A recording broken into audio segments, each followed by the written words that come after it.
Good morning, good afternoon, and good evening, everybody.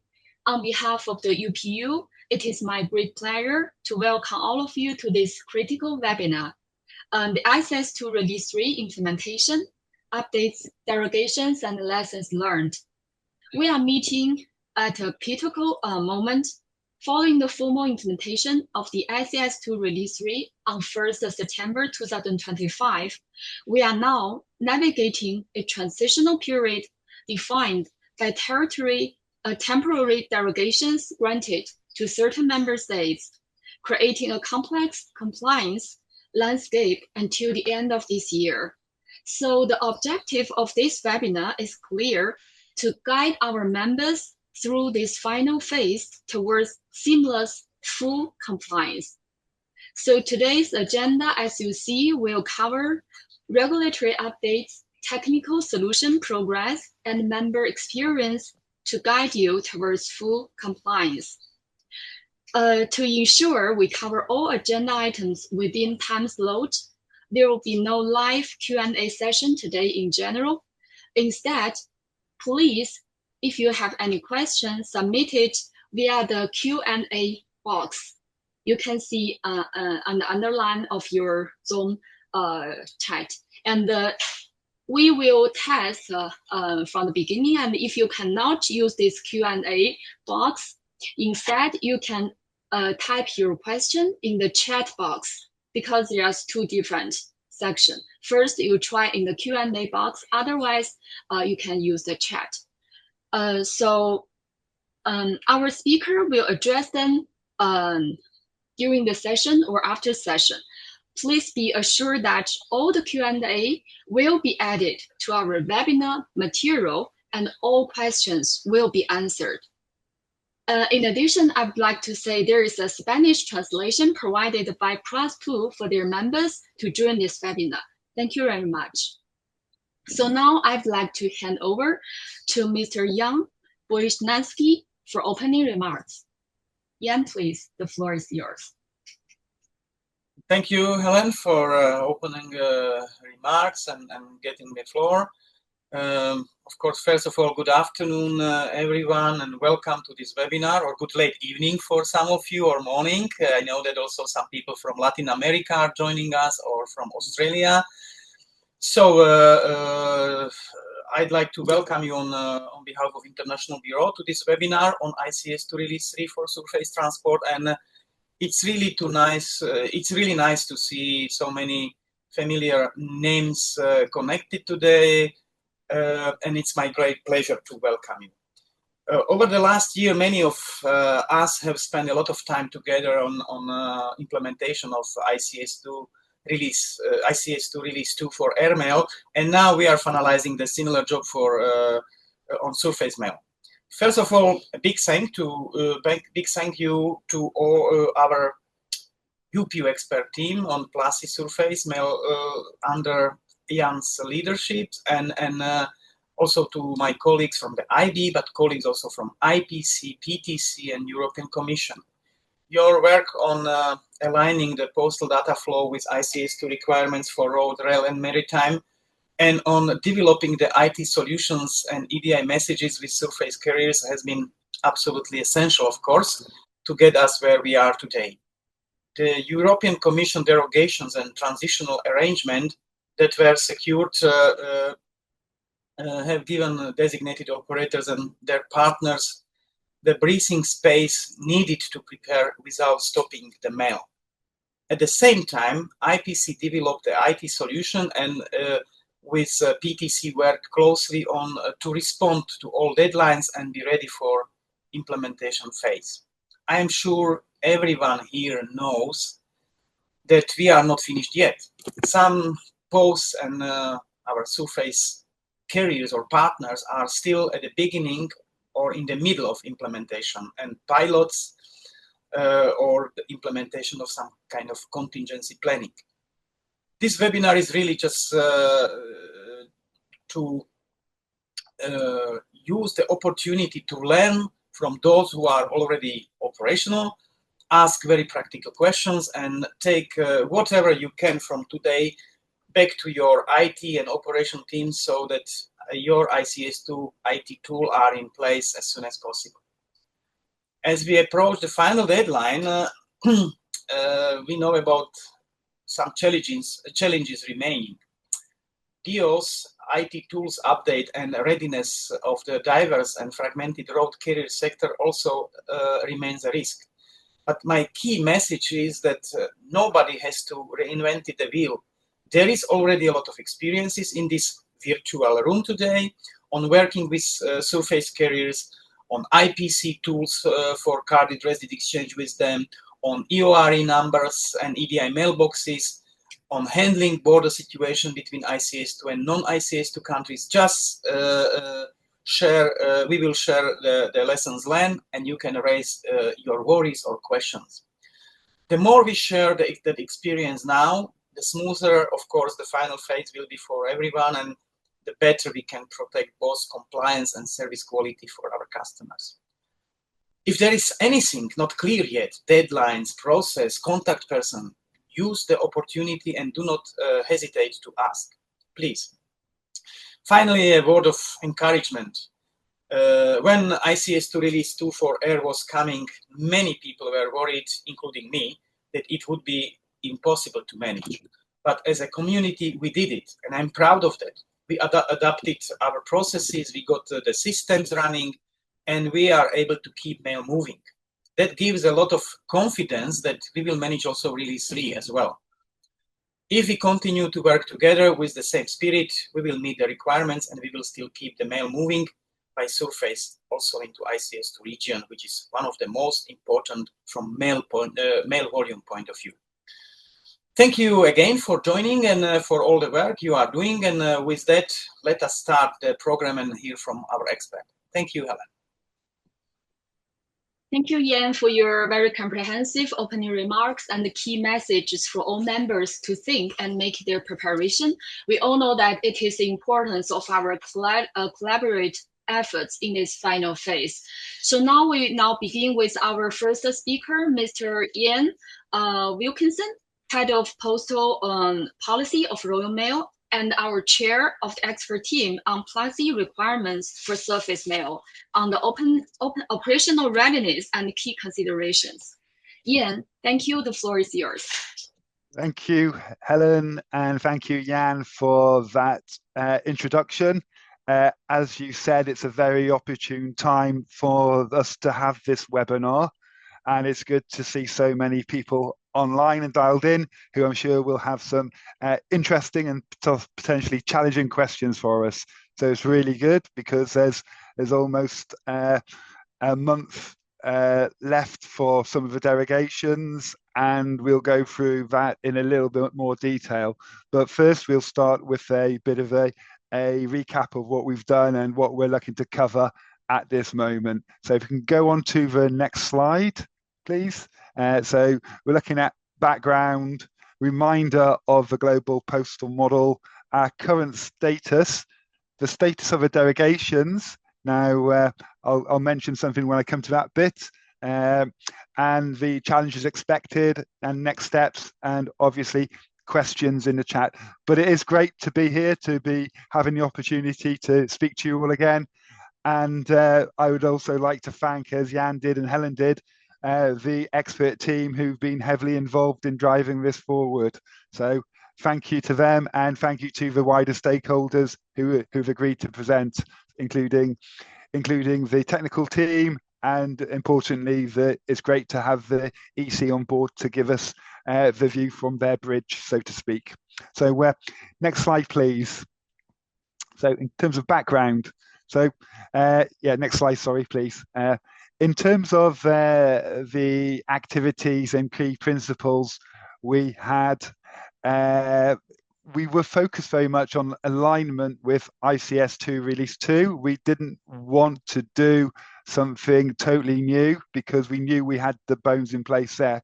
However, we didn't have a lot of that framework in place at that time, i.e. cardits for road movements, mailboxes set up, and we'll go through a little bit of that fairly briefly. But we had the terms of reference approved for the expert team by the Postal Operations Council in April 24, and that was to look at and undertake a comprehensive gap analysis, coordinate with many stakeholders, and we've done a lot of that in terms of both internal and external, and make sure there were solutions in place which would enable ourselves as designated operators to keep the mail flowing, to continue with the global postal model, that mail keeps on flowing, and develop plans and dialogue with yourselves, such as this meeting, to help support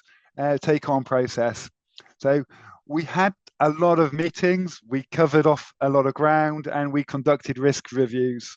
So monthly meetings were key. So thank you to all who attended, and they got gradually bigger as we approached some of the timelines. So we had more members join, which was great, because you always want an expert team with a diverse membership and different opinions.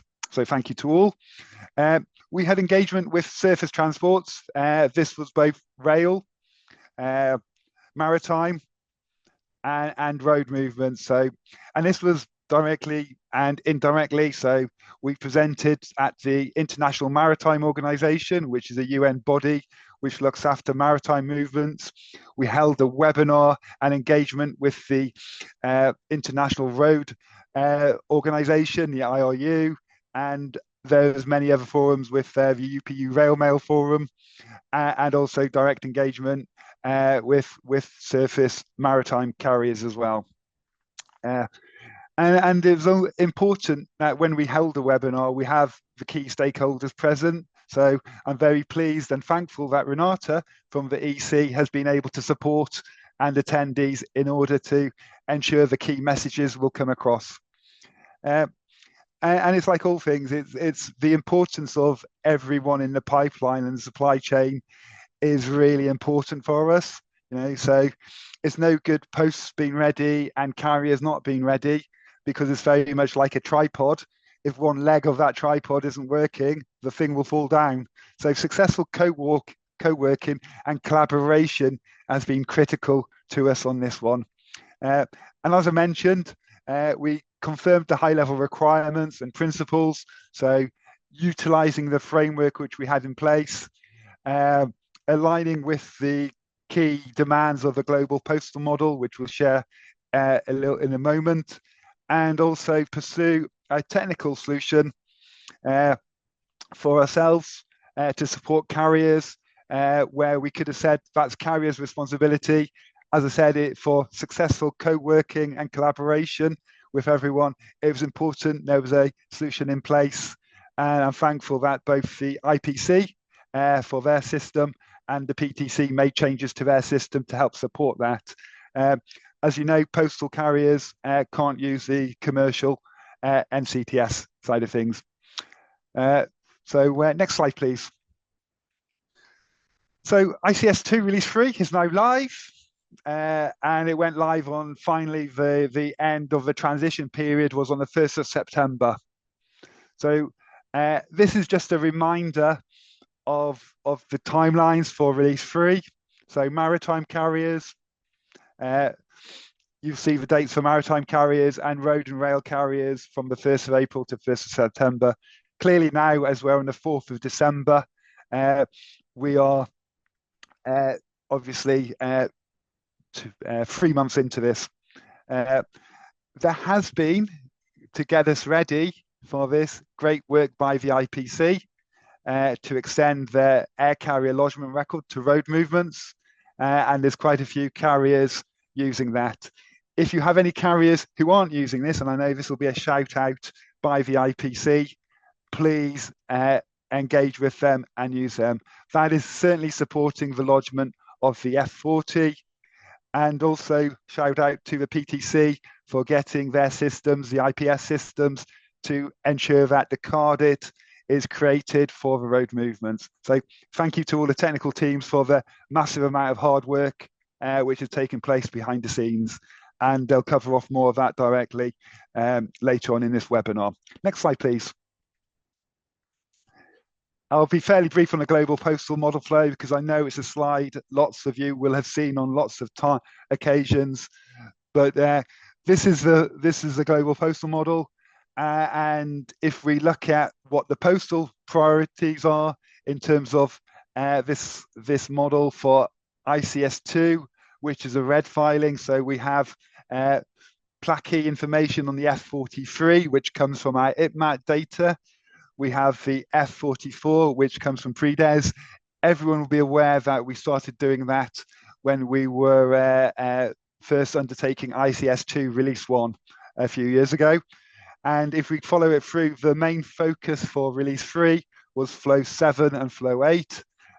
So that was ensuring that the data was created, so receptacle information, locations to where it's going from and going to, was all available for road, rail, and maritime hauliers. So to enable the lodgement of the F40, F41, and F45 files, which are the postal master arrival ENS files. I won't dwell on this because I'm sure you've seen it many times. So next slide, please. So our core requirements, really, if we boil it down, is a number of key ones. So there was a need to send the CARDIT message, which contains the important transport information needed for carriers to complete the lodgement.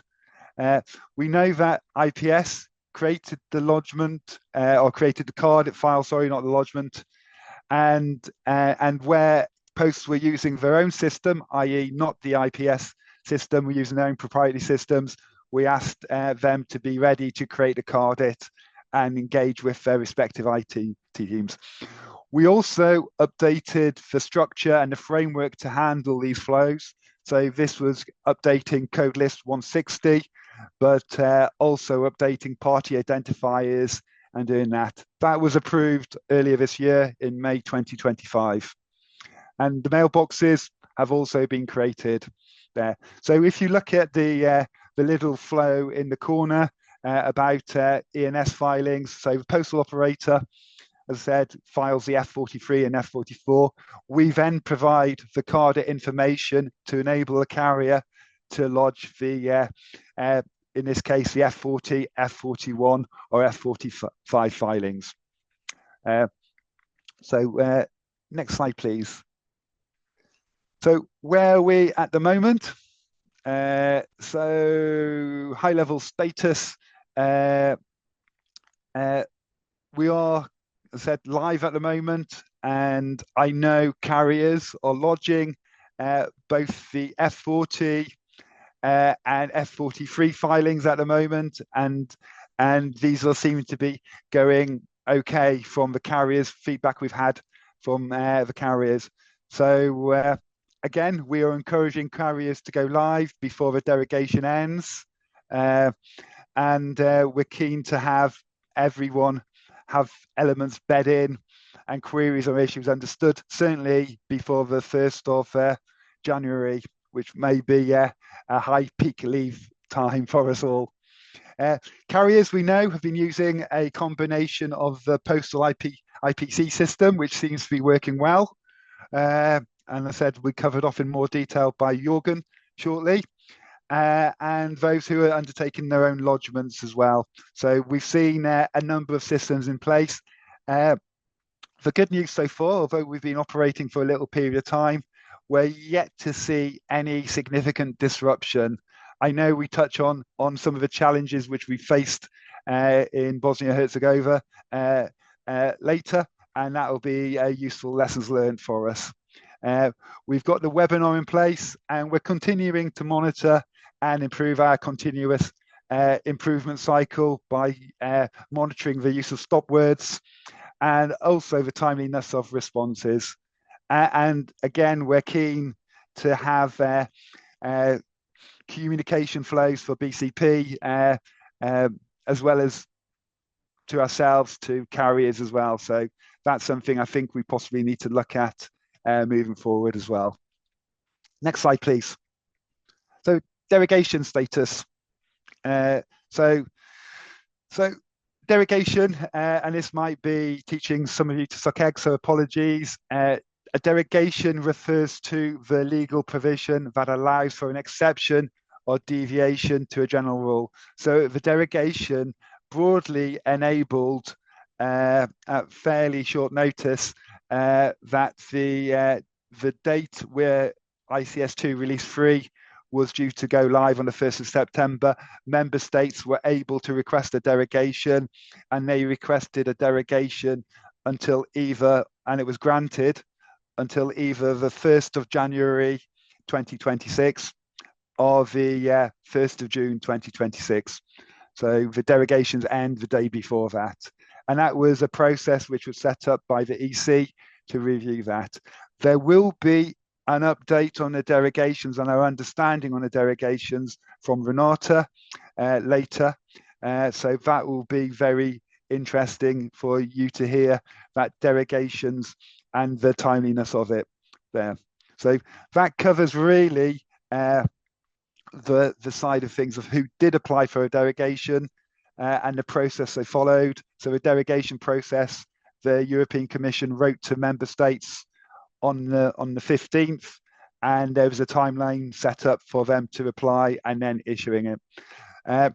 The list of member states who were granted a derogation was issued on Friday, the 28th of August, and that was issued on the websites, and I also had copies directly. So, as I said, the derogations typically are lasting until the 31st of December or the 31st of May. Next slide, please. So the derogations, just reminding that they're ending soon. Member states, including France and Ireland, have their derogations lapsed on the 1st of the 1st, 26. That means all carriers need to submit their filings to the European Commission Common Repository to enable the master arrival ENS element.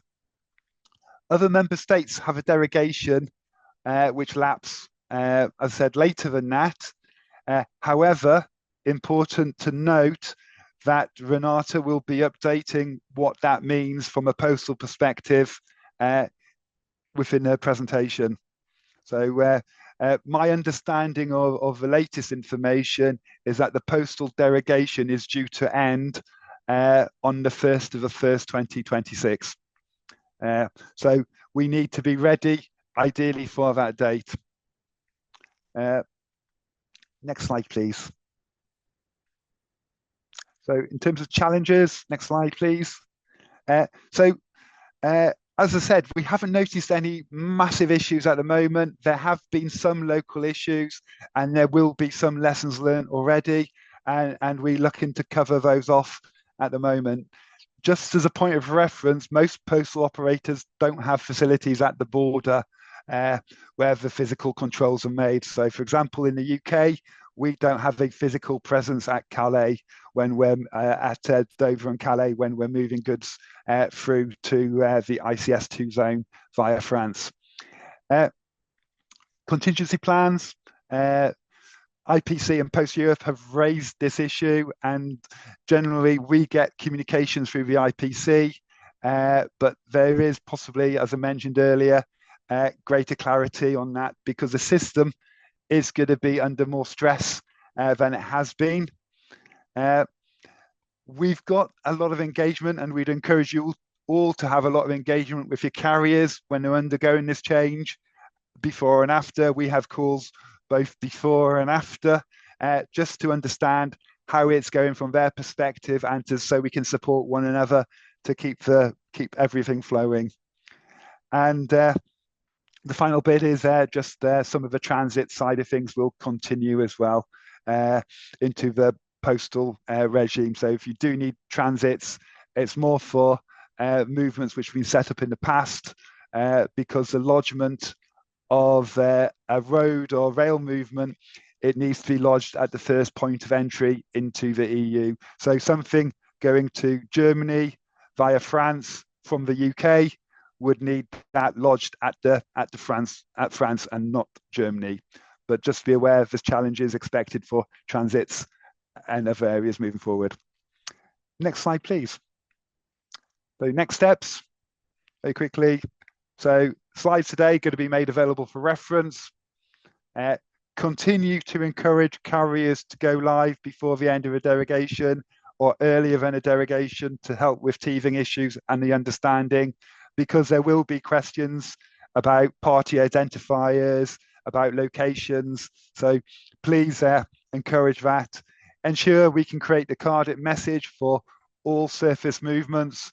IPS does that, of course, but just make sure it's ready in the system and you've set it up to use it.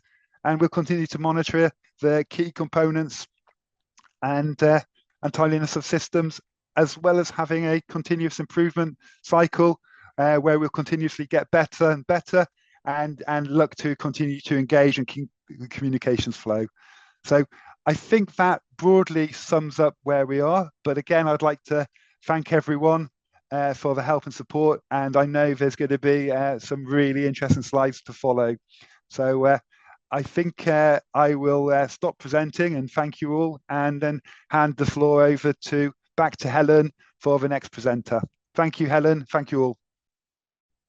Thank you so much, Ian, for both overview of the current implementation status and the key next steps, and also for your efforts as chair of the expert team in driving this work forward. So next, we welcome Ms. Renata Poliukaitat, Manager of ICS2 Business Transformation from the European Commission for a regulatory update and roadmap. I think it is a very important one. So Renata, please, the floor is yours. Thank you. Thank you, Helen, and good afternoon, everyone. So I will have a very short presentation because Ian already covered a lot of things about how ICS2 is working in the postal world and all those details, which also were many times in the UPU organized webinars explained by me and other colleagues.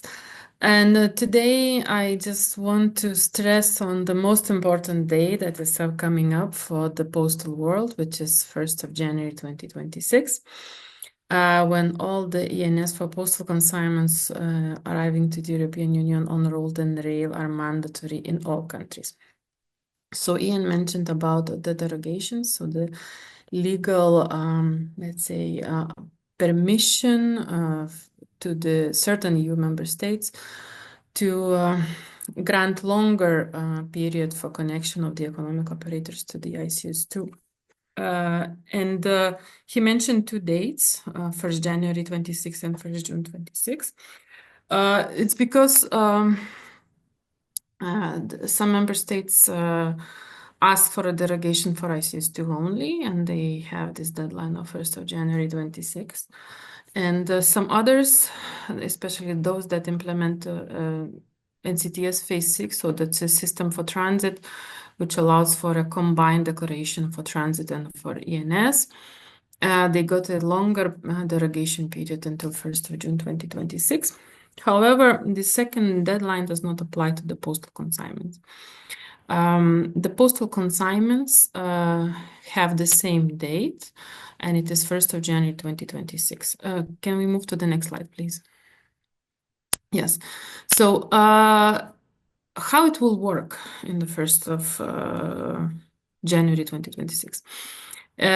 Even if the different countries have these different dates and different derogations, the road and rail carriers that are carrying postal consignments, once they arrive to the customs office of first entry into the European Union, they will have to have the entry summary declaration submitted in ICS2 for all the postal consignments, irrespective what is the destination of those postal consignments, irrespective where, for example, the road or rail carrier is registered.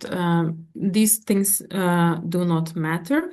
They all the postal consignments have to be covered by an entry summary declaration.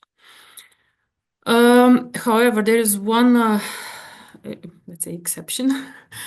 Whenever the ETOE postal items are arriving, they are considered a general cargo. They are arriving under general cargo rules. For those consignments then, since they are not declared as postal consignments but as general cargo, the derogations, the other derogation, this 1st of June 2026 date applies. So for example, if such cargo arrives to a member state which asks for the derogation for NCTS P6 opt-in, and they got the derogation, so until 1st of June 2026, such cargo does not need to be declared in ICS2. The economic operators can declare it in ICS1 or NCTS phase 5, but there is no requirement for ICS2 until 1st of June. But this is only ETOE, so extraterritorial offices of exchange, cargo consignments that arrive are not under the UPU rules. Everything else that is arriving under the conventional UPU rules, the deadline is the 1st of January 2026. So this is very important because I already received quite a lot of questions and signals from different people, and everybody had a different understanding. So we need to understand that the date is 1st of January. And next slide, please.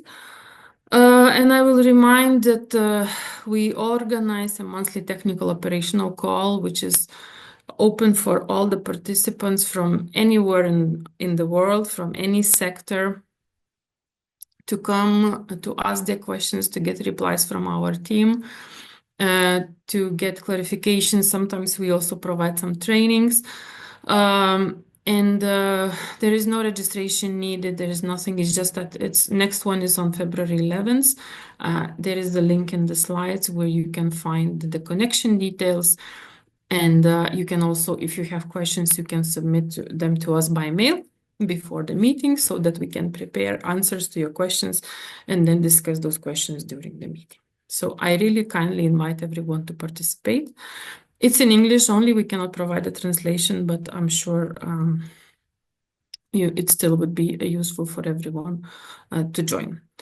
Thank you very much. This is all from me. I see there are questions arriving in the Q&A section. I will start replying to those.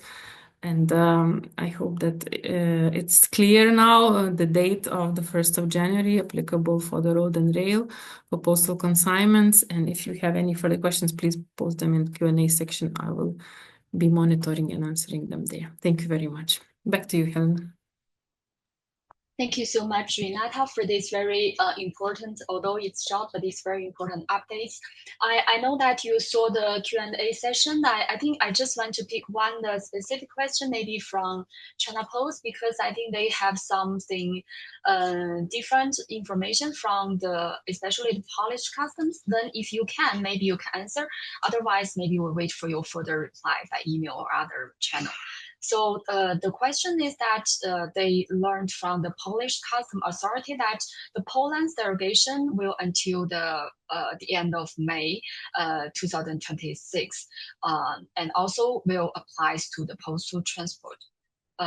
So they think that maybe it is not in line with your just presentation. So I think maybe if you could just further clarify on this point, because we all think it is really very important, also highlighted by Ian just now. So for postal transportation, because otherwise time is really urgent for a lot of members to make preparation, because the information previously we got that for some members they can wait until the end of May for the derogation. Thank you so much.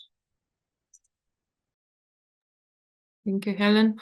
I will just reiterate what I said. Unfortunately, sometimes member states post wrong information, and this is apparently now the case of Poland. We will address this with Polish customs authorities. But as I explained, the deadline for postal consignments is 1st of January 2026. The date for 1st of June, it is granted to the NCTS system, the use of NCTS system. And that system allows for lodgement of combined transit declaration with entry summary declaration, but it has to be a full data set of ENS. And we know that for postal consignments, ENS is lodged as multiple filings, where the postal operator established in EU files filings F43 and F44. And the carrier files F40, F41, 42, 45 per mode of transport that they are using to bring those postal consignments into the European Union. Since NCTS does not support the multiple filing, and we do not have one data set which would have a complete data set to be lodged by the carriers, they cannot use NCTS to combine the ENS with the transit declaration for postal consignment. And that's why the deadline of 1st of June 2026 does not apply to the postal consignments. As I explained, it applies to cargo, so ETOE flows, which are considered as cargo, not as postal items. They can use this derogation and do not file ENS in ICS2 until 1st of June. So we need to separate the flows. Postal consignments 1st of January, ETOE flows 1st of June. I hope it clarifies the matter now. Thank you. Thank you so much, Renata. Okay, thank you so much. So I think now we move to the practical solutions. I think first is from the IPC, and we kindly invite Mr. Logan Van Mock. Thank you for your waiting, and the head of network management and innovation, and presenting the supporting ENS filing for carriers. So Jürgen, the floor is yours. Thank you. Thank you very much, Helen, for giving me the floor.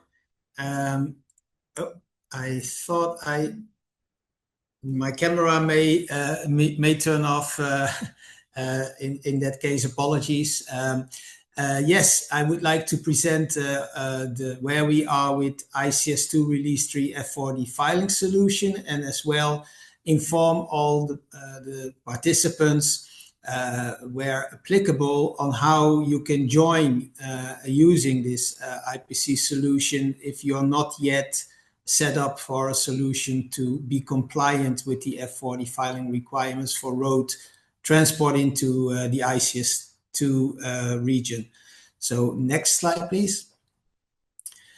So on the left-hand side, the practical steps of the prerequisites that need to be completed before you are ready to go as post or as carrier. So the first step is to inform IPC if you're interested in using the IPC solution by sending us an email expressing that interest. That can either be as origin post, where you work with road carriers that transport your mail into the EU, or as carrier, where you act as carrier on behalf of an origin post and carry mail into the EU. So then IPC will follow up by asking you to fill out an Excel file with some reference data. These are data that IPC will use to set you up in the system so that we can, with the filings, pull the data from the reference files to provide the ENS filing. This includes, for example, the AORI number of the filing party. We provide the option of both filing by an origin post, where the post choose to do so, or by the carrier.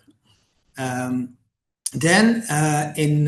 if not already set up, if you use a road carrier that already has an EDI mailbox, fine. If not, you need to request IPC to set up a mailbox, and then IPC will do the necessary, also in close cooperation with the UPU, both on setting the mailbox up, having it registered, and getting the party identifiers. So in addition, we ask parties that are not member of IPC, are not already using the service, to sign a data protection and privacy agreement, which arranges the role of IPC as data processor in relation with the user of the service. We also ask for those parties, origin post, that are not member of IPC to sign an MOU with very high level agreement on the use of the service. The good news for the post and carriers that haven't started using it and are looking for a solution, this is free of charge for the post that are not member of IPC Comets work group. It's the IPC Comets user group that has approved the funding to make sure that solution is in place, so that those posts can continue to receive mail or where applicable, send mail by road into the EU. So there are no service costs related to this for those posts that are outside the EU and wishing to use this service. If the carrier has a mailbox on PostNet, then in that case, the additional step required where a data copy authorization needs to be signed so that the UPU gets a confirmation that you authorize the UPU to push the data from the UPU's network to IPC for the purpose of filing. So those are the prerequisites for this solution to work. On the right-hand side, you see the current status. We were as IPC deploying in production the solution on the 28th of August, which was just before the 1st of September. But at the same time that we went live, the derogations were communicated, and that meant that to date, there is still limited filing being done. We encourage, however, in addition to UAT tests, which we have done, of course, for the posts and the carriers to run a live test in the production environment end-to-end. As you may imagine that if all parties wait until the last day before the 1st of January, and should there be any issue that arises or any point for clarification, and then IPC may not be able to handle a multitude of requests just in the holiday period. So we want to plan that with you soonest. We are already getting close to the deadline. So the sooner you contact us, the better in terms of setting up a live test to validate that everything is indeed set up and working correctly. The next slide, please. So how does the solution work and what are the process steps? So as I mentioned, the carrier and the postal operator provide reference files with data that we then store as reference data for the solution to work. The postal operator will send a carded as soon as that they close their consignment that is planned on a road transport into the EU. The carrier or postal operator, whoever is the filing party, will access the IPC EAD tool, which is the tool that triggers the filing, and has a user interface where they can select the consignment concerned for which they will need to do the filing. IPC then pre-fills the screen with the carded data that it pulls for this consignment that it has received from the carded from the post. And the filer, in case, for example, that it's the carrier, will then fill out the additional details such as the vehicle type, the license plate, seal numbers, and whatever is required for that specific transport. Most of the data will be pre-filled. It's just a small set of data that need to be entered. And then if completed, it's basically pushing the button file, and then the IPC consolidates the data on the back end and triggers a filing into the ICS2 standard trader interface, after which we also will receive from the ICS2 system back an MRN number. And that MRN number we will also report, or in case of a failed filing, we will report the status failed, and then the party concerned can also get access to what the reason was that the filing failed to correct it. Next step. So this was next slide. Apology. The same story, but a bit in a different format, so less linear. Here we start again from the postal operator and carrier reference data Excel files. That is the source for the input into the IPC system in the middle. The post sending the carded is another source, and the manual data entry in the EAD tool is the third source.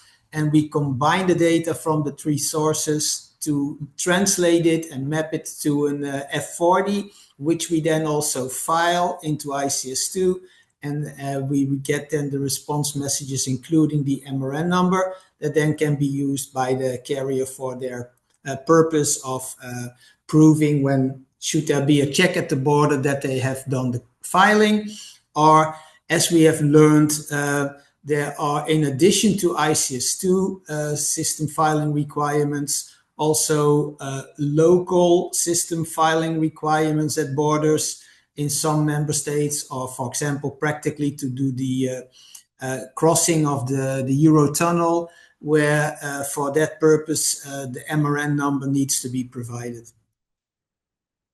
So the next slide. That brings me already to the end of the presentation, which is a call for action. So we know that the deadline is approaching, as just again confirmed by Renata, January 1st, 2026. So all truck companies that are not yet ready, don't leave it till the last minute. Contact us in relation, or the post itself, contact us, and we will help set you up and get ready before January 1st. So contact us if you are in need for a solution. Thank you very much for allowing me to present, and I give back the floor to you, Helen. Thank you so much, Jürgen, for sharing this very mature IPC solution for road transportation. I thank you so much for joining us, because I know you have another important meeting later. So maybe before you leave, if I may, I'd like to ask whether IPC is also preparing for searching the solution for railway and the maritime transportation. Thank you. Thank you for the question. Within IPC, the trigger for doing developments is our Commits user group, which is the group that manages the service that has to do with all the interfaces that we have with the ICS2 system. And through that user group, for the post that basically fund the developments, there was the scope of the requests was on finding a solution for road filing. We did not have a particular, let's say, proposal with the necessary funding to take it beyond that scope. Also at IPC, we have done our best to get this in place, but we have also a certain limitation to the resources available, and our members decide on the prioritization. So if it's put forward, it can always be considered. There's no reason why we should not conceptually, but of course it is also practically that we need to be told to do so, and the funding needs to be there to and the resource available to develop it, and that was not the case. So that's why the scoping to date is that of road filing, F42 filing. Thank you so much, Jürgen, for your this answer. And so I think, as we understand, if the members, they have these kind of requirements, we welcome you to approach IPC for join the discussion and to settle on this in place. So thank you so much, Jürgen. And I think now I'd like to invite our next speaker from PTC of UPU, and Mr. Paulo Politi, Senior Technical Account Manager, Mail Products and Service from PTC, and he will present the involving IPS for ICS2 compliance. So thank you, Paulo. Your floor, please. Thank you very much, Helen, and good morning, good afternoon, good evening, everybody. Thank you for having me present today. Yes, so I will present more in general what PTC has to offer to support compliance with ICS2, especially Release 3. And so next slide, please. The presentation today will be divided in 3 parts. So the first one is about IPS, and specifically the configuration required to enable exchanging car detail state with surface transport companies. and also when needed, the inclusion of the waybill or bill of lading in the card. Second part will be on the AD transport, which is a relatively new solution from PTC to support the leg 2 operations. And so among that, also to transmit to SDIT.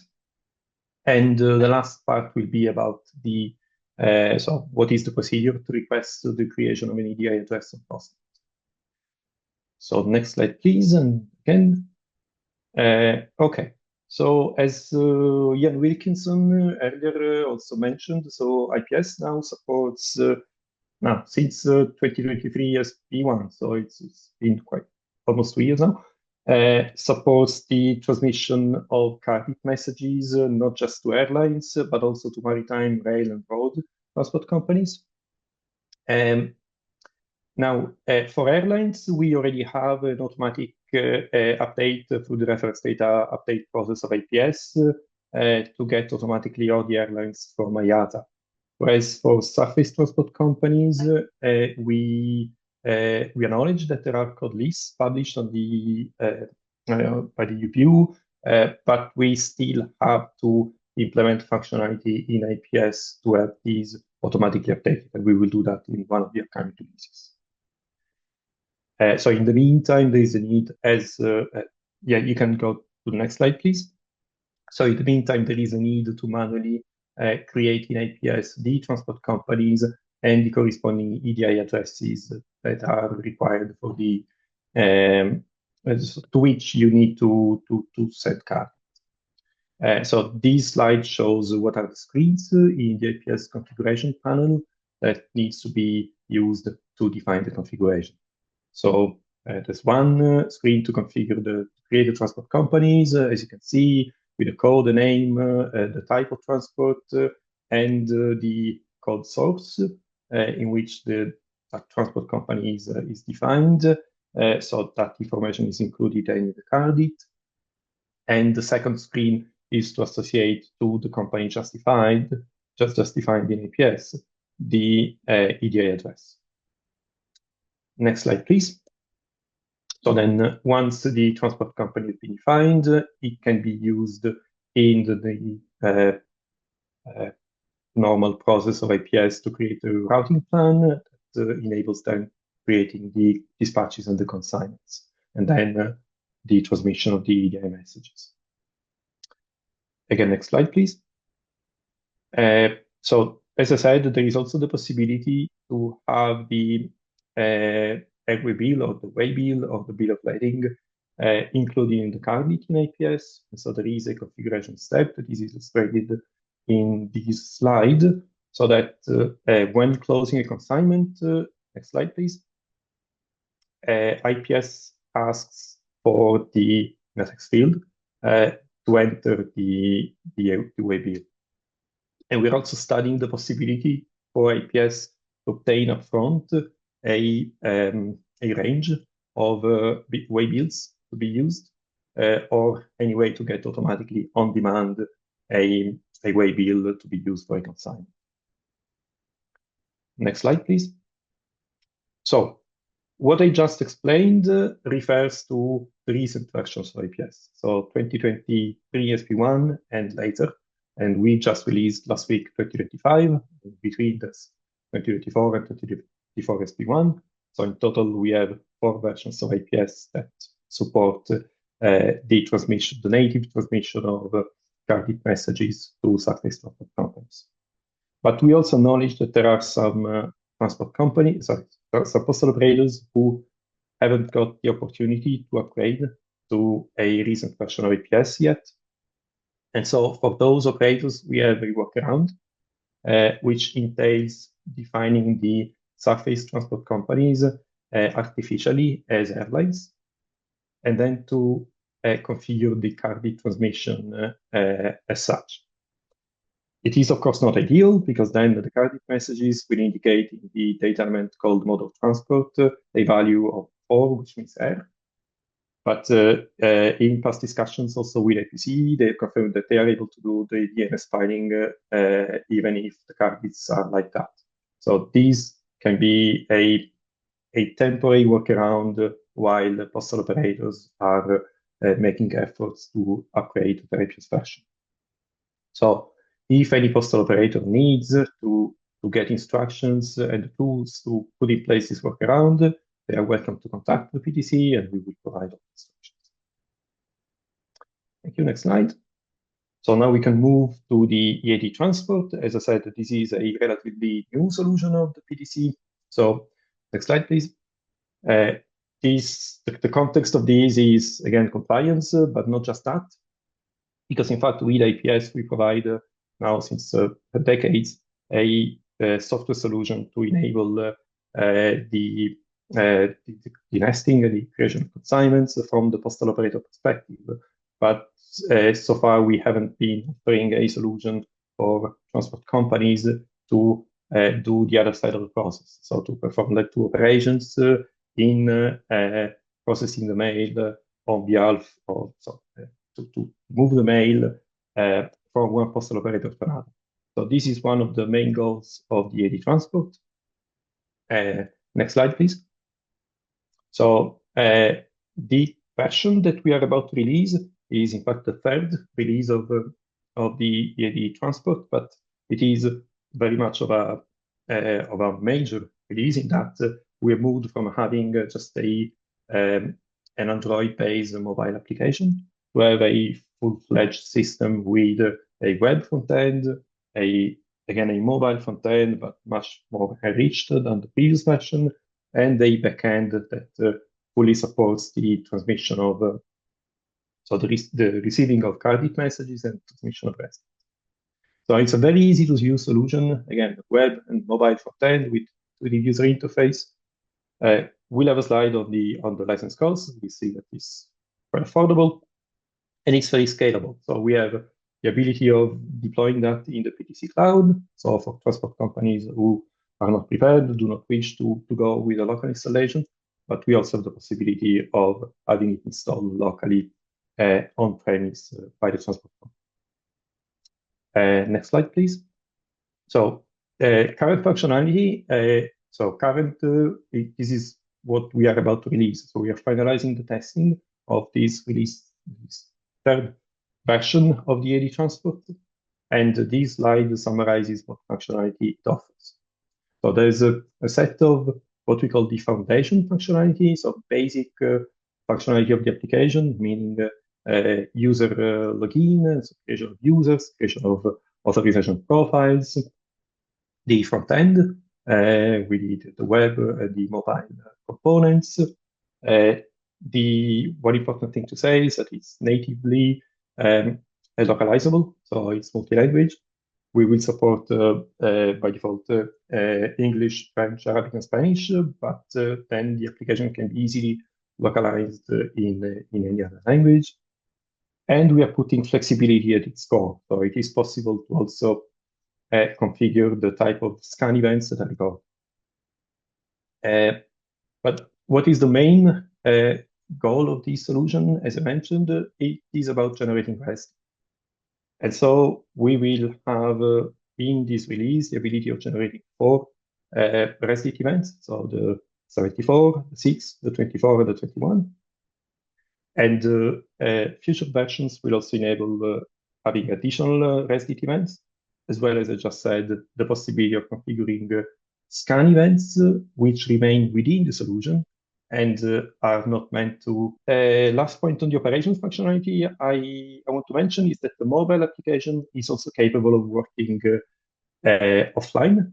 So in case the scanning of receptacles by the transport company is done in areas, in facilities where there is no network coverage, it is also possible to work offline. And then when the device is back online, then all the data will be seamlessly be transferred to the backend in order to generate the corresponding REST messages automatically. We also have a model for notifications. So at the moment, we have the possibility of receiving automatically push notifications whenever there are do not load referrals on any of the mail to be processed at the location where the device is used.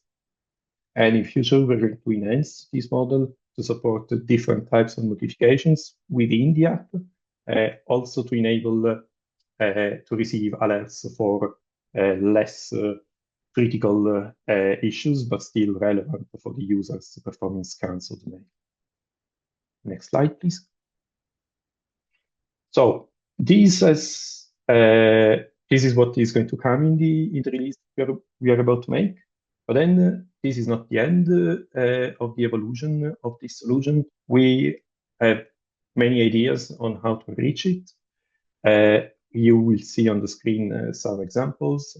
There's more configurability, the alerts that I just mentioned, reporting for sure. It is very important to enable building customizable reports in the solution, paper-free support, and anything else that the transport companies or postal operators who want to use this solution to support their own movement of mail when they act as their own fleet, their own transport company, they can use it. So any prospect user of the solution is very welcome to propose as ideas for future development. Next slide, please. So this is a slide on the cost that I wanted to mention. So the license model entails that there's a 1,500 Swiss francs license fee per location where the solution is used, up to a cap fee of 30,000 for postal operators, so 20 locations, or 100 locations for a surface transport company. So, and again, the idea is to also have a pricing scheme for designated operators, precisely because posts may want to use this solution to ensure a full end-to-end traceability of their mail, even when they transport their own mail without using any third-party transport company.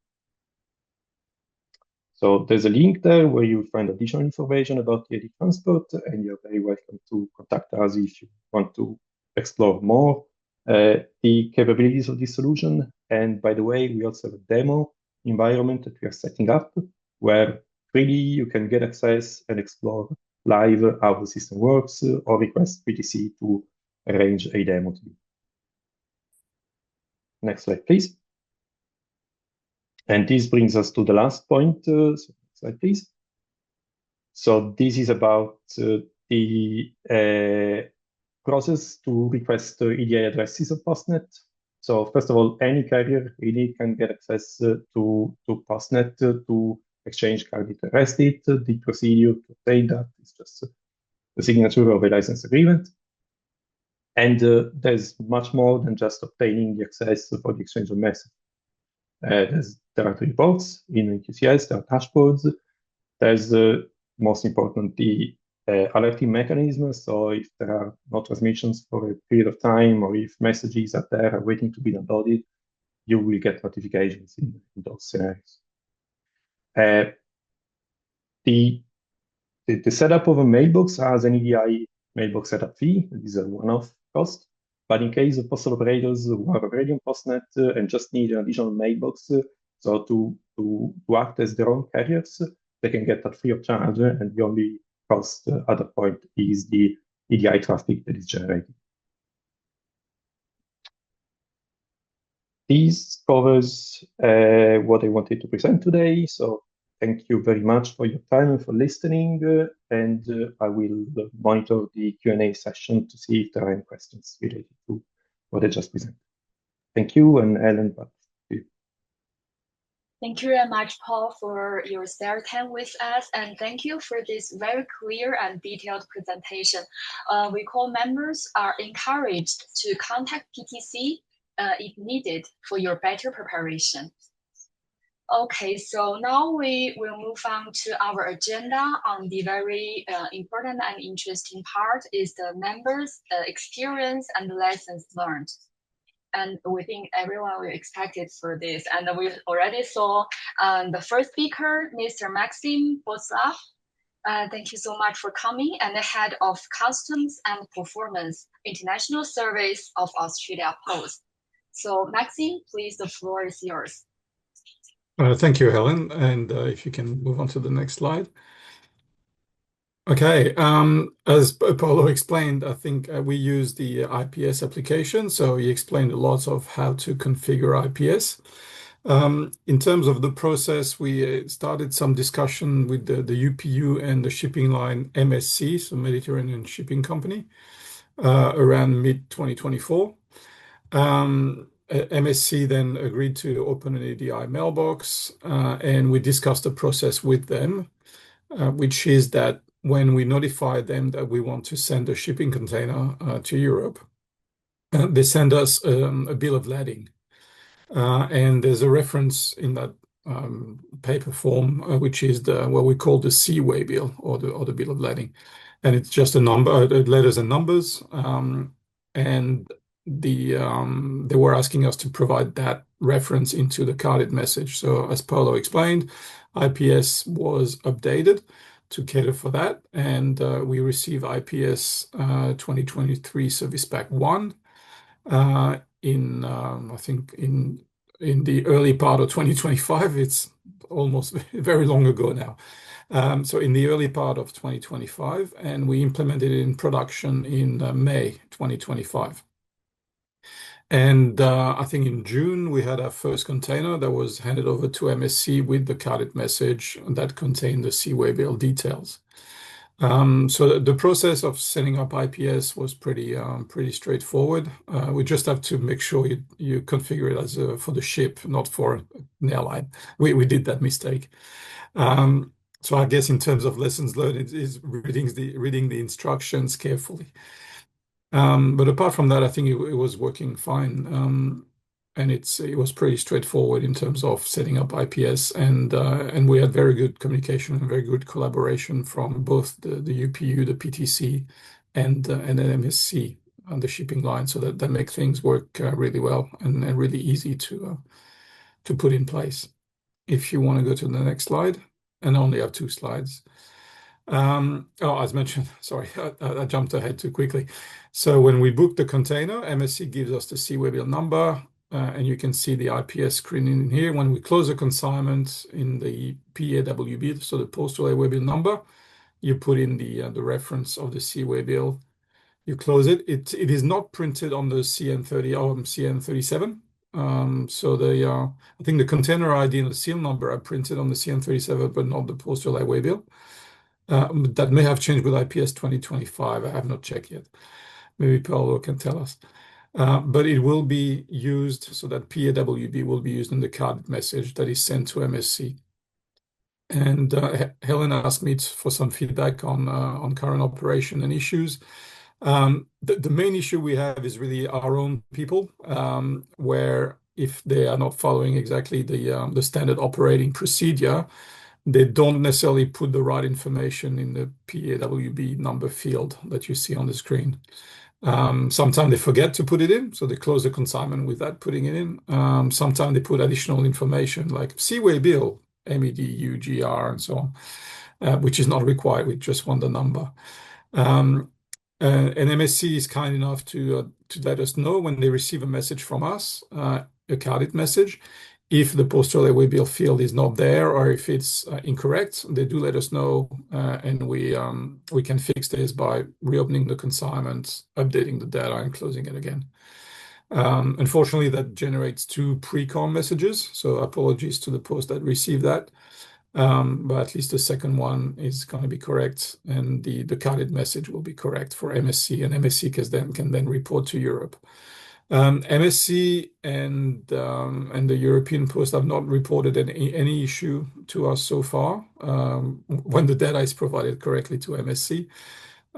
So I think from their perspective, it's going well as long as we give them the correct information. And as I said, I have not heard any negative feedback from any European Post either so far.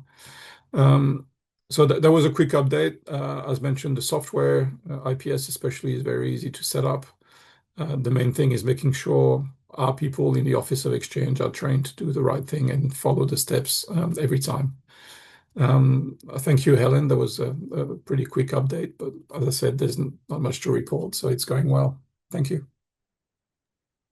Thank you so much, Maxime is very important case, and I think thank you for sharing this very concrete example of the successful collaboration with a maritime carrier in practice. I think it's encouraging to see that the end-to-end data flow working in production, and a timely reminder that even with a solid process, ongoing refinement and team training remain crucial as we all prepare for the full implementation. So thank you once again. So now I'd like to invite our second speaker on this item agenda, is Ms. Natasha Kuchek. Thank you so much, the Head of Office for Transport Service of Postal Serbia. Natasha, you have the floor, please. Good day, everyone. Thank you for the opportunity to speak today before such an esteemed audience on behalf of the Serbian Post team. Next slide, please.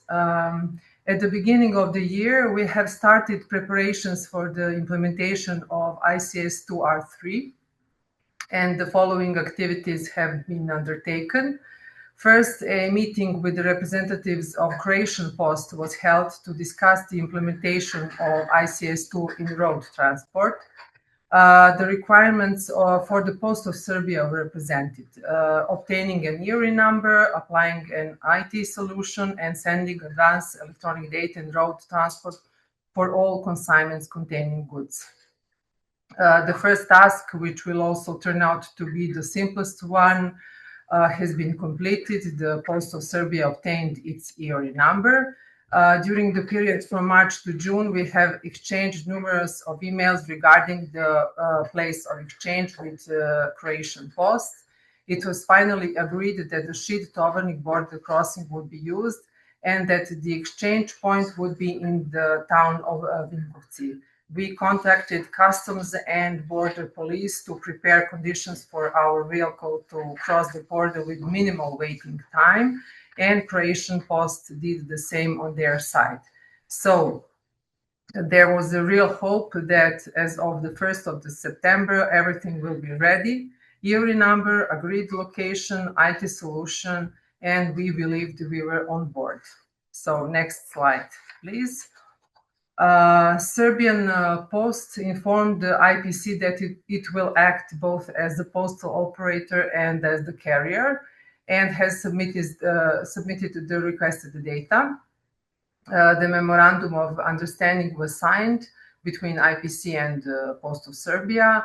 The process for implementing the new IPS 2024 version, which supports data exchange with the EAD application, was initiated, and tests were conducted during period August to October. I would like to point out that the testing was possible by connecting the existing IPS 2021 version that is in use still and during the testing period to the IPC Comet solution via a dedicated script. Finally, successful testing was carried out during November. One virtual bag was dispatched to Croatian Post via surface transport. The IPC representative confirmed that the submission is visible in the EU system, but Croatian Customs expressed dissatisfaction about the testing being conducted in the production application, although this was initially requested by IPC. Next slide, please. Early August, it became clear that IT conditions could not be met. So we sent notifications to our neighboring EU countries that the surface exchange will be discontinued and the dispatches will be shifted to air transport. So we have established regular routes via our national air carrier to Hungary starting on September the 1st and to Bulgaria as of August the 18th. The transport quality was maintained and there are no problems whatsoever. As of September the 1st, dispatch to Croatian Post is possible only by air, via Lufthansa. Quality was significantly reduced and the cost more than doubled, and the number of complaints has increased. Since the starting of winter flight schedule, the situation is even worse. Dispatch are carried out only twice a week by plane to Vienna, then by truck from Vienna via Ljubljana to Zagreb. If you're wondering why we went with this option, I'll briefly explain. As plan B, if anything goes wrong with the implementation of IPC solution, easiest way for us was to contact the national air carrier Air Serbia. So there was no problem with Bulgaria and Hungary, but they informed us that have been unable to establish cooperation with Croatian customs and airport authorities. So we are hoping for progress, and they showed strong commitment to resolve the problem and initiate cooperation. Along all mentioned activities, we have sent several inquiries seeking an alternative solution as Plan C. Inquiries for approval of closed transit were sent to the post of Slovakia, Slovenia, Hungary, and Austria. The idea was to transport mail bags by Air Serbia flights to some of their capitals, from which those postal operators would forward mail to the exchange office in Zagreb. No positive responses were received. Only Slovenian Post confirmed the readiness to approve closed transit only for consignments containing correspondence and documents. We started a cooperation that lasted only a week. It ended after the airport service in Ljubljana had some special requirements regarding the bag labels. We gave up on this cooperation. Despite the outcome, we would like to thank our colleagues Branko and Jean for their effort to remove obstacles. Considering significant monthly volumes, we will continue efforts to upgrade quality, either by re-establishing surface exchange with Croatian Post or by air transport by Air Serbia. All this does not depend only on what we need, but also on the interest of the Croatian Post in re-establishing surface exchange. Also, the Croatian customs required the submission of the forwarder's electronic pre-announcement messages for all consignment containing goods. For the Post of Serbia, this presents an additional challenge, as hiring a Croatian freight forwarder for this service requires a public international tender procedure to select the most favorable offer. The forwarding service fee is approximately 30 euros for up to 3 mail bags, plus €1 for each additional bag, as we found out the price. So I would like to take this opportunity to thank our colleague from Croatian Post, Dražen Ladiš, for his collaboration and all efforts to meet the requirements, and we will move on finding the best solution. So that will be all from our side, and thank you for the attention.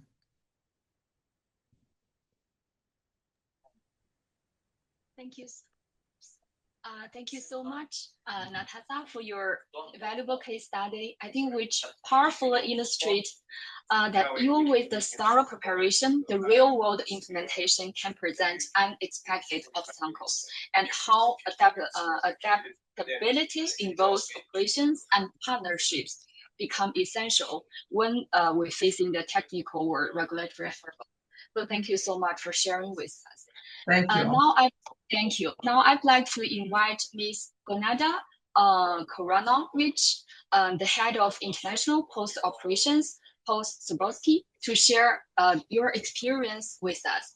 Thank you. Ms. Gonada, your floor, please. Thank you. Thank you. Thank you, Helen. Good morning, good afternoon, good evening for our colleagues all over the world. First of all, I would like to thank the UPU for this opportunity to speak today. My name is Gordana Karanovic, and I am the head of International Postal Operations in Pošte Srpske. Pošte Srpske is one of the 3 public designated postal operators in Bosnia and Herzegovina. In my presentation, I will present the experience of Pošte Srpske in preparing and implementing ICS2 Release 3. I have to admit that this has been a demanding process that required detailed analysis, coordination with many partners, and continuous adaptation. Today, I will share with you the key steps we went through, the challenges we faced and still facing, and the lessons we learned along this, must say, a long way. Regarding preparation, our preparation began with extensive data collection through workshops, webinars, and consultations. From the very beginning, it was very important for us to clearly understand all requirements and our specific role within the new system. That is the reason why we participated in numerous of workshops, webinars, and meetings organized by international organizations. From the start, it was very important to identify that Pošte Srpske has a dual role in this process. As first, we act, of course, as a postal operator, sending postal items to ICS2 countries, but our specific second role is that we act as a road carrier, since we organize transport our dispatches by our own tracks to Croatia. Since Croatia is our first country of entry into European Union, we were required to apply for and obtain an EORI number. That step allowed us to be recognized within the EU customs environment. During the entire process, we have had regular and intensive communication with several key partners, including, first of all, Croatian Post Zagreb, then Croatian customs authorities, UPU, IPC, and other designated non-ICS2 operators. So that coordination and communication between all stakeholders ensured that we had the latest information, understood the expectation, and could adjust our internal procedures accordingly. Next slide, please, Helen. Regarding challenges, the process, of course, was not without challenges. One of the first operational challenge we faced was the requirement to create, complete, and send F40 message. So developing the F40 properly required someone who understands postal operational flows and the specific of handling international mail. So fortunately, IPS accepted to create a proper software solution, as you heard before, named Comet. Another challenge appeared when the Croatian Customs Administration informed us that besides F40 message, we also need to send their national message with the code name IE3G301. And we found that Croatian Customs Authority is the only customs authority in ICS2 states, countries that requires that national message from the public postal operators. So that huge challenge raised us a few very important questions. For example, who is responsible for sending that message?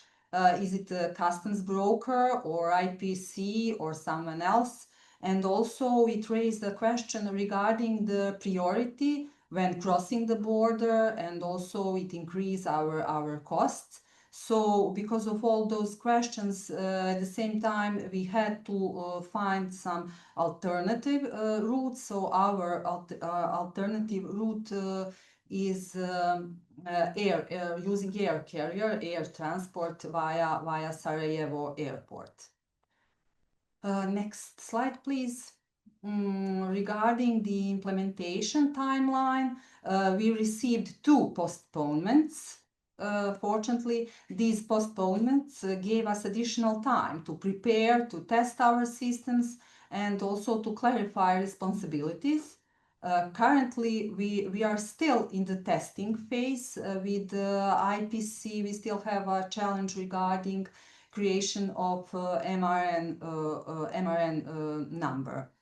So after analysis and communication, we have received confirmation that Croatian customs broker is technically capable of sending the required national message, and also air carrier from Sarajevo airport can support sending this national message.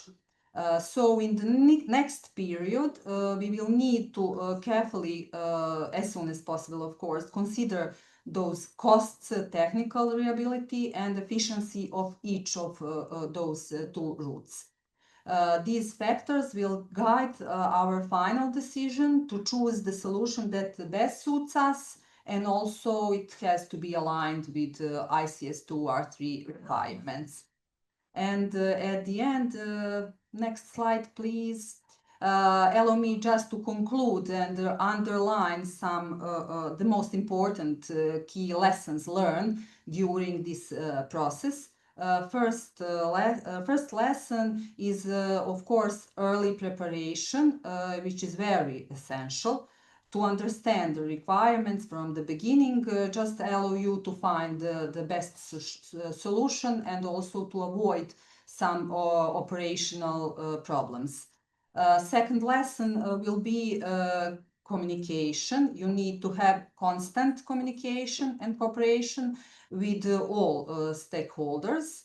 The third lesson will be regarding F40 message. As I mentioned before, it's very important that that message or software should be developed by someone who fully understands postal processes and international flows. The fourth lessons we choose, it's very important to have backup solutions or to have alternative solutions, of course, in order to provide business continuity.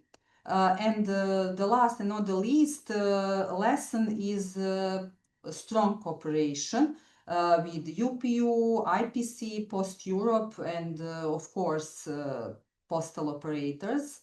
It's very necessary since the international postal community plays a key role in ensuring standardization, knowledge sharing, and the smooth implementation of this, must say, large regulatory-based project or process as ICS2 Release 3 is.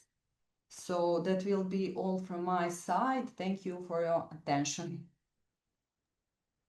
Thank you so much, Ms. Gonata, for your excellent presentation and for sharing this structured roadmap from preparation to implementation. And we think it clearly shows that how proactive planning, collaboration, and having backup solutions are essential in navigating both expected and unexpected challenges as we approach the final compliance deadline. So thank you so much for your wisdom. Thank you again. Thank you. Thank you. Okay, so I think our last speaker on this agenda item is Ms. Yang Manlin, Deputy Director of International Network Division of China Post. So Manlin, the floor is yours, please. Okay, thank you, Helen, for giving me the floor. And I'm Manlin from China Post, and I'm responsible for international route management. My team is also in charge of matters related to SS2. So today, I would like to share with you our preparation for SS2 on mail transportation by rail. Next slide, please. Thank you. Since 2017, China Post has launched railway mail transportation services and achieved regular operations. While the business once achieved rapid growth, it has maintained a relatively steady growth level over the past 3 years, with an annual shipment volume of around 1,300 tons. Most of the mails is transported by rail to Malashevitz first, then handed over to Poland Post, which subsequently delivers the mails to destination country by truck. So this part of mail transported in Poland is required to complete SS2 declarations in accordance with EU customers requirements. We have already completed the connection work for SS2 Release 2 with airlines, Therefore, I believe China Post has experience and sufficient IT capabilities in handling ICS2-related matters. However, for mail transported by rail, because it is really a complex process, we have to make multiple attempts to confirm who will be responsible for submitting the declaration to the European Union. For the rail process, for mail transported by rail, we cooperate with a domestic agent who provides the capacity for us, and we submit items. We submit them with all the shipping documents, including CN37 and the SMGS waybills. Then the train crosses the border and finishes transshipment. All subsequent matters shall be handled by the overseas agent. In fact, we maintain close collaboration with railway partners to develop tailored postal rail solutions. We established regular communication with the ICS2 team at Polish customers, but we also consult with Polish customers multiple times to confirm whether the domestic agent or the overseas agent should be responsible for the declaration. And next slide, please. And in this August, we received clear confirmation from Polish customers authority that the overseas agent will be responsible for the declarations, especially those related to ICS2 ENS. Additionally, the Polish Customs Authority informed us that they will apply to the European Union for derogation, which will be in fact from September 2025 to the end of May 2026. But as Renata just stated that this derogation does not apply to postal items, we still wish to express our gratitude to Polish customers for their assistance. And after the webinar, we will confirm them with the details, and we will process to initiate a testing with our overseas agent. So up to now, we have already had a clear understanding of how to meet these requirements of ICS2 Release 3.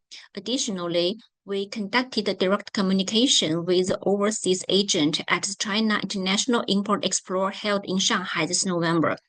This overseas agent said that they had the ability to submit declarations to the EU, but in Poland, they have decided not to carry out IT system with us. Instead, they prefer to handle all declarations manually. Now we send pre-alert information, including CN37 documents and all the waybills to the agent. Therefore, they have already obtained all the information required by the Polish customs authorities. It will take them about 4 hours to process all the declaration data for one container, since the railway journey from our departures railway station to the China-Kazakhstan border takes several days, so they have sufficient time to handle all this information manually. Next slide, please. That's the entire preparation process for ICS2 Release 3, what we have done, and the current state that we have achieved.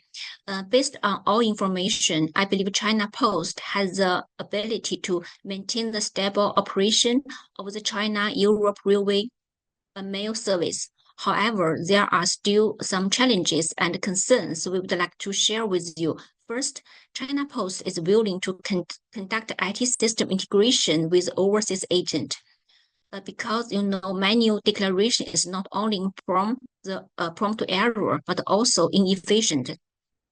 We are ready to carry out such IT integration and will continue to communicate with the overseas agent to discuss an efficient and effective approach to achieve it. Second, when we asked the overseas agent when they would start submitting declaration to the European Union, they said that they had not yet received clear instructions from the Polish customers. Therefore, we hope the Polish customs authorities will provide clear information and specific requirements to this overseas agent, enabling them to start the declaration process as soon as possible. This is because if there are any errors or modifications needed, we hope we have sufficient time to make adjustments. That's all my presentation, and thank you very much. Thank you very much, Ms. Yang, for sharing this China Post practice on rail transport compliance. We think that your presentation highlights not only the importance of close cooperation with railway and customs authorities, but also the need for proactive planning, even under a derogation, to build sustainable, error-resistant process for the future. So thank you so much once again. Thank you. Okay, so now I think we sincerely thank our 4 speakers for sharing their practical experience and lessons learned. These proved measures covering land, maritime, and rail transport provide valuable references to other members facing similar ICS2 Release 3 challenges. So we welcome your specific question in the Q&A box. So now we have completed all of our today's agenda items and all of our presentations. Before we conclude the meeting, I'd like to ask Ian, as chair of the expert team, if you'd like to offer some brief concluding remarks summarizing today's discussion. Thank you, Ian. Cool, thank you, Helen. And I will take you up on the brief to be brief opportunity. So like you just said, I'd like to thank all attendees who've been engaged and listening online, and thank you for the questions, and thank you for those who've answered it. So that's really great. And also just to all the presenters, so a massive thank you to the presenters. The highlights from me were certainly from Renata and the European Commission, providing clarification and distinction on postal movements in relation to the derogations and the end dates on that. Sounds like some activity to do within the supply chain, because there's certainly different understandings on that. So it was good to get clarification from Renata. The technical solutions are there. So it's great to hear from Jorgen at the IPC and Paolo at the PTC. So if your carriers aren't using them or they're problematic, especially with the road movements, please reach out to the team there.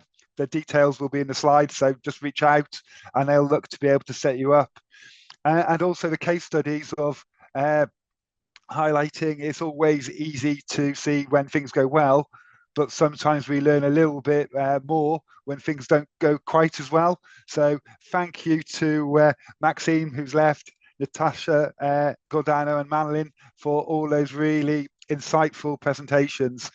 I think from an ICS2 release overall perspective, the focus really will be now on the lodgement of the data to the European Commission database, the F40 filing or the F41 or the F45 for surface movements. Please engage with your carriers, and I would keep dialogue going with everyone. And if you need help or support, please feel free to reach out.